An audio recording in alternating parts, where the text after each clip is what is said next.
Sobrang swerte ko talaga na iniwan ka sa akin ni Tusoy bago siya nawala.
Ginagawa niyo dito?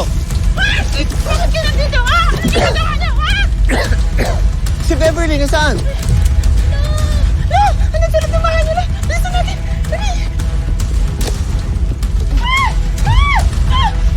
Bakit niya yun ang kapanin? Bilisan natin! Beverly!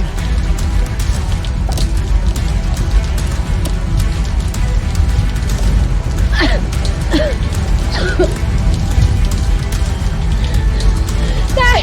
Tulungan niyo ako! Tulong!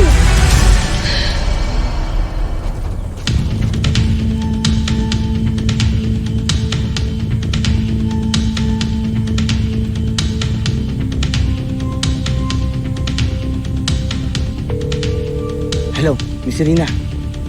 Hindi mo namin sinasadya. Nakulong sa naglilib na bahay yung kapatid niyo.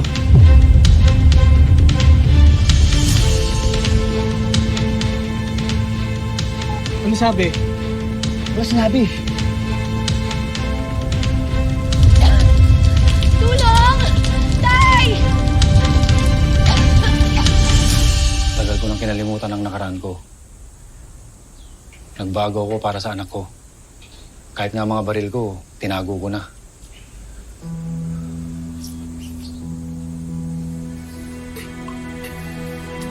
Teka muna, kuya. Anong ginawa niyo kay Celestine?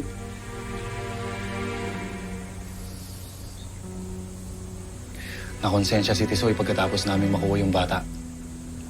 Namatayan kasi siya ng anak. Kaya hindi niya kayang mapahamak yung batang kinidnap namin. Ayun, tinakas ni Tisoy yung bata. Plano niya sana magbagong buhay. At kahit na kapag binalik pa niya yung bata, alam niya na makukulong siya. Nasaan na ngayon si Celestine? Kaya hindi siya pinaampon.